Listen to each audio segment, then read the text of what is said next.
നമസ്കാരം. നക്ഷത്രഫലം പ്രോഗ്രാമിലേക്ക് സ്വാഗതം. ഇന്ന് മാർച്ച് മാസം 23-ാം തീയതി ശനിയാഴ്ച. ഇന്ന് 2 നക്ഷത്രങ്ങൾക്ക് പിറന്നാളുണ്ട്, ചിത്തിരയും ചോതിയും. കാരണം നാളെ ചോതി നക്ഷത്രത്തിന് നിശ്ചിത നാഴികയില്ലാത്തതുകൊണ്ടാണ്. ശനിയാഴ്ച പിറന്നാൾ വരുന്നതുകൊണ്ട് ഈ വർഷം ആരോഗ്യകാര്യങ്ങളിൽ ഒരു ശ്രദ്ധ വേണം. ചില കാര്യങ്ങളിൽ ആദ്യം ഒരു തടസ്സം വരാം എന്നുമാണ് സൂചനകൾ എന്നാണ് ആചാര്യന്മാർ പറഞ്ഞിട്ടുള്ളത്. ഇനി രാശിഫലം. ആദ്യമായി മേടം രാശി. അശ്വതി ഭരണി കാർത്തിക ആദ്യത്തെ കാൽഭാഗം. ജോലി അന്വേഷിക്കുന്നവർക്ക് ആദ്യം ഒരു കാര്യ തടസ്സം വരുന്നതുകൊണ്ട് മനസ്സിന് അല്പം കോൺഫിഡൻസ് കുറയാനുള്ള സാധ്യതയുണ്ട്. അതുകൊണ്ട് വിഷമിക്കേണ്ട കാര്യമില്ല. ദിവസം മുന്നോട്ട് പോകുന്തോറും അനുകൂലമായിട്ടുള്ള ഫലങ്ങൾ, സാമ്പത്തികമായിട്ടുള്ള നേട്ടം ഇവയൊക്കെ വന്നു ചേരുവാനുള്ള ഭാഗ്യവും ഗ്രഹസൂചനയിൽ കാണുന്നു. ഇടവം രാശി. കാർത്തിക അവസാനത്തെ മുക്കാൽ ഭാഗം, രോഹിണി മകയിരം ആദ്യത്തെ പകുതി ഭാഗം. ദൂരയാത്ര കൊണ്ട് നേട്ടങ്ങൾ വന്നു ചേരുന്ന ഒരു ദിവസമാണ്. ഹൈ കോൺടാക്ട്സ് കൊണ്ടും നേട്ടങ്ങൾ വരാം. പൊതുവെ കൂട്ടുകാരെ കൊണ്ട് സന്തോഷകരമായിട്ടുള്ള അനുഭവങ്ങൾ ഇന്ന് പ്രതീക്ഷിക്കാവുന്ന ഒരു ദിവസവുമാണ്. മിഥുനം രാശി. മകയിരം അവസാനത്തെ പകുതി ഭാഗം, തിരുവാതിര പുണർദം ആദ്യത്തെ മുക്കാൽ ഭാഗം.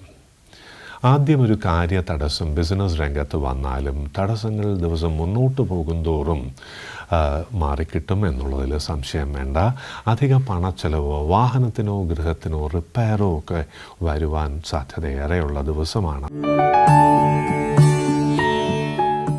കർക്കിടകം രാശി. പുണർദം അവസാനത്തെ കാൽഭാഗം, പൂയം ആയില്യം. മനസ്സിന് സന്തോഷമുണ്ടാക്കുന്ന അനുഭവങ്ങൾ, വിലപിടിപ്പുള്ള സമ്മാനങ്ങൾ, പുതിയ വസ്ത്രം, ആഭരണം ഇവയൊക്കെ ലഭിക്കുവാൻ ഭാഗ്യം ഏറെയുള്ള ദിവസമാണ്. ചിങ്ങം രാശി. മകം പൂരം ഉത്രം ആദ്യത്തെ കാൽഭാഗം. ചെറിയ സാമ്പത്തിക നേട്ടങ്ങൾ ഇന്ന് കാണുന്നു. ജോലി അന്വേഷിക്കുന്നവർക്ക് ഒരു വരുമാന മാർഗം ലഭിക്കുവാനുള്ള ഭാഗ്യമുണ്ട്. കന്നിരാശി. ഉത്രം അവസാനത്തെ മുക്കാൽ ഭാഗം, അത്തം ചിത്തിര ആദ്യത്തെ പകുതി ഭാഗം.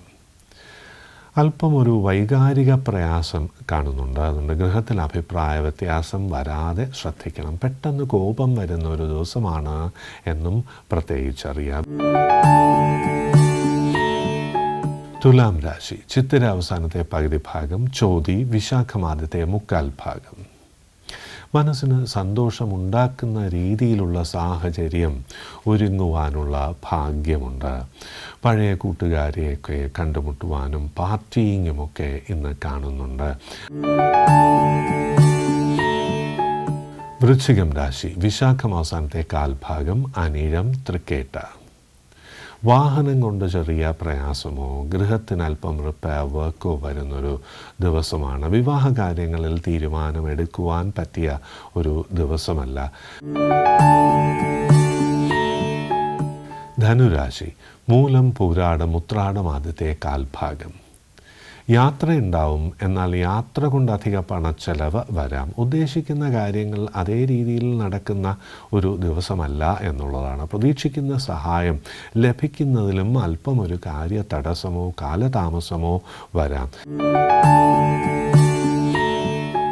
മകരം രാശി. ഉത്രാടം അവസാനത്തെ മുക്കാൽ ഭാഗം, തിരുവോണം അവിട്ടം ആദ്യത്തെ പകുതി ഭാഗം. വിവാഹ കാര്യങ്ങൾക്ക് തരക്കേടില്ലാത്തൊരു ദിവസമാണ്.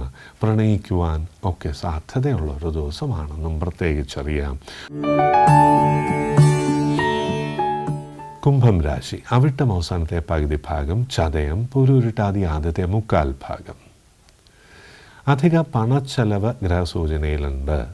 പൊതുവെ ഏജൻസി ബിസിനസ്സൊക്കെ നടത്തുന്നവർക്കും റിയൽ എസ്റ്റേറ്റ് ഏജൻസിനുമൊക്കെ ഉദ്ദേശിക്കുന്ന കാര്യങ്ങൾ അങ്ങോട്ട് നടക്കുന്നില്ല എന്നുള്ളൊരു തോന്നലുണ്ടാകാം. അതുകൊണ്ട് തന്നെ അല്പം നിരാശയോ ഒരു ലാക്ക് ഓഫ് കോൺഫിഡൻസോ ഒക്കെ വരാം.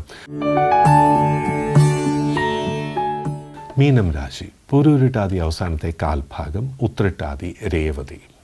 തീർത്ഥാടനത്തിനുള്ള ഭാഗ്യമുണ്ട്. ദൂരയാത്ര കൊണ്ട് നേട്ടങ്ങൾ വരുവാനും പുതിയ പരിചയമൊക്കെ ഉണ്ടാകുവാനുമുള്ള ഭാഗ്യമുണ്ട്. പുതിയ പരിചയം കൊണ്ട് സാമ്പത്തിക നേട്ടം, ജോലിക്കുള്ള സാധ്യത ഇവ വരുവാനുള്ള ഭാഗ്യമുണ്ട്. കലാസാഹിത്യ രംഗങ്ങളിൽ പ്രവർത്തിക്കുന്നവർക്കും ഇന്ന് നേട്ടങ്ങൾ, പുതിയ അവസരം ഇവ വരുവാനുള്ള ഭാഗ്യമുണ്ട് എന്ന് പ്രത്യേകിച്ചറിയുക.